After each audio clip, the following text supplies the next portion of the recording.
Thus began their strange routine. Tristan Mallory woke up early in the morning to go to work, but before leaving and rushing into the fog, he had to take a few minutes of preparation to face the daily grind. A few brief minutes on the threshold of her door, gazing at the sleeping Ambre.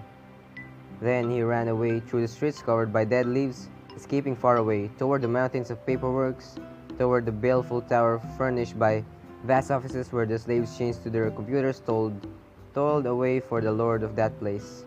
Anyway, that was what the little girl thought his working day looked like.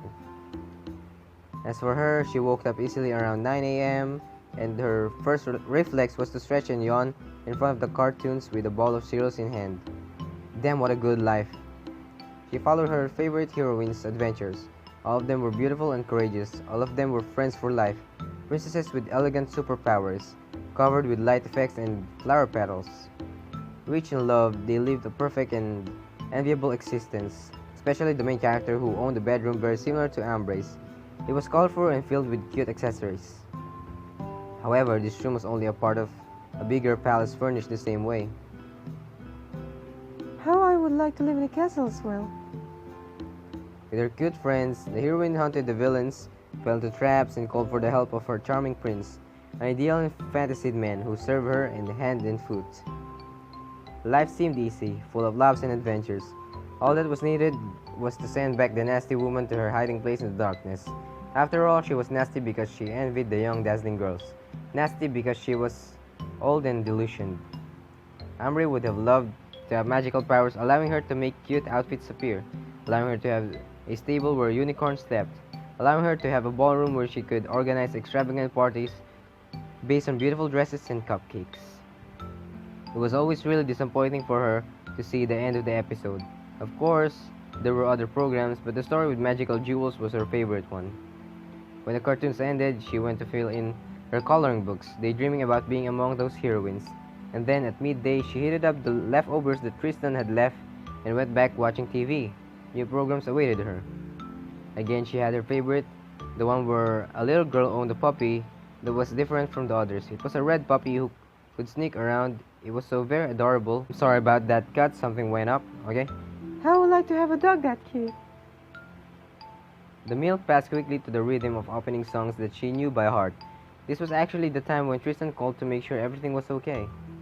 She never missed this opportunity to tell him the content of the episodes of the day, how the heroine had defeated the evil witch with her magic mirrors, how the little dog had helped her mistress at school, and so on. Relieved, he would start eating his sandwiches without appetite, sated more by the little girl's words than by his meal. She hung up satisfied with her story. Then, after the last cartoon, turned off the television to rest in her big bed. Surrounded by her stuffed toys, usually at this time, she read a fairy tale. She loved to tell herself the story of Cinderella again and again while sucking her teddy bear's ear. It was her favorite. Sucking her teddy bear's ear, what the hell? People and life itself were nasty with Cinderella every day. She had to work hard. It was exhausting. She had to earn her every meal, and the nasty, ugly sisters believed themselves superior. Fortunately, the prince recognized the heroine's natural talent. She was pretty and she was special. He brought her with him to his castle to live a golden existence where she wouldn't have to work her fingers to the bone, where the money flowed freely, where Cinderella could have everything she wanted, including all the things that shone, accessories, dresses, cakes. All she had to do to fill time was to organize parties with her friends. The ugly sisters were not invited. They were too ugly, too rude, and they did not deserve such a paradise. Cinderella was happy. She loved in the manner of the only real or true love, the kind of love with gilding and glitter. For what more could she ask? Ambre fell asleep happy, hoping to meet her charming prince one day. She dreamed of the one who would have eyes for her and would give her a room like the princesses that she admired so much had. You already have that kind of guy. Although that would be inappropriate, I'm sorry. When she opened her eyes, the little girl rushed again in the living room to watch a tape, a Disney film. Depending on her mood, she chose one with animals or one with a couple who live happily ever after. Often she watched Snow White and the Little Mermaid. Man, this is really based on real fairy tales. I really love the idea of a glass coffin containing a body which would not grow old despite death, but that would remain always young and beautiful, lying in wait for the magical kiss that would free her of her prison, changing the course of her story and spiriting her away from the common hut of proletarian dwarves who, while friendly, were also rough. She loved it just as she loved the idea of a beautiful and rebellious mermaid swimming through the oceans, looking for treasures but sacrificing her freedom for the man in her life, about whom she had fantasized 1,000 times. The beautiful and rebellious mermaid never listened to anyone, which reminded her of her own condition. She too was sweet and capricious, a young woman. She played these movies in a loop day after day until snack time came, but then, tired of their idyllic images, she dug into the sweets that Tristan bought for her: cupcakes, colorful macaroons, pastries, bread, and Nutella. Nutella, damn! You lucky bastard. Of course, she ate in front of the television. There were cartoons at this time as well. As it was getting late, she finally pushed the off button to resume her fantasies elsewhere in her room, wielding her dolls with skill, perfectly depicting the course of her dreams. But the high point of each day was surely when Tristan finally returned from work. She knew he was there. From the creaking of the door, she would rush into the living room, and all joyous, she would throw herself at him, timidly at first, then with more enthusiasm over the weeks.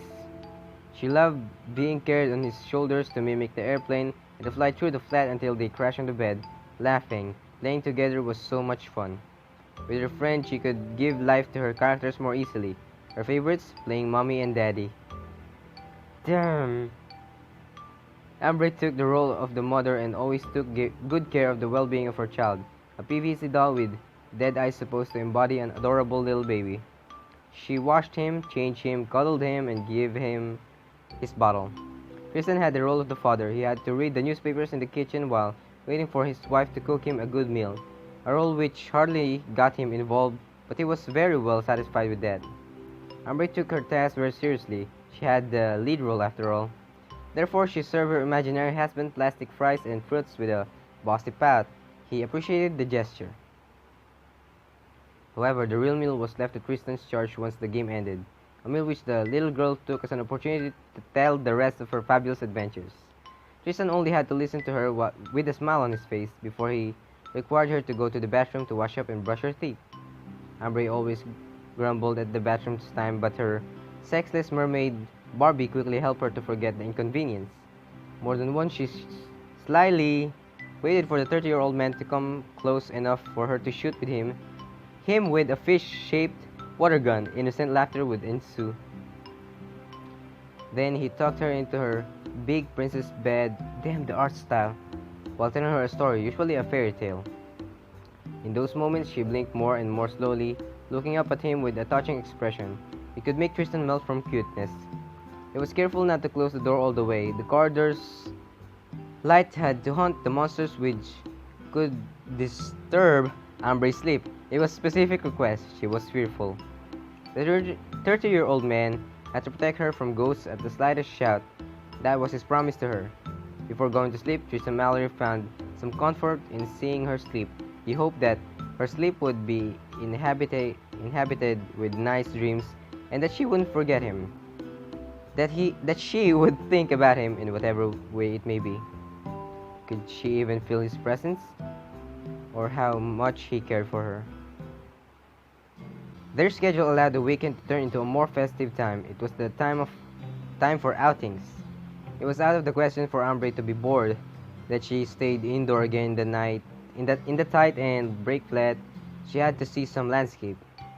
So they went to lively places: the pool, amusement park, ice rink, the cinema, restaurants. She had to try everything. Every week was a different universe. Running along at a brisk pace with her impeccably polished shoes, the little girl jumped from ride to ride while hanging on Tristan's arms. It warmed his heart to see her having innocent fun. In front of a smile that begged, he could only imitate the little girl's good mood despite himself. Often when she asked for dessert, a pancake or an ice cream, he saw out of the corner of his eye that she had whipped cream on her face. Temptation to lick the dab of ice cream from the tip of her nose or the corner of her lips was nearly too much. God damn, what the hell am I reading? Such a thing, both childish and unhealthy, tickled his darkest thoughts, most pitiful thoughts. However, hard he rejected them, his hands became sweaty and trembling, confessing his torments. But Ambre couldn't understand. Ambre was a little girl, only a little girl. Oh my god!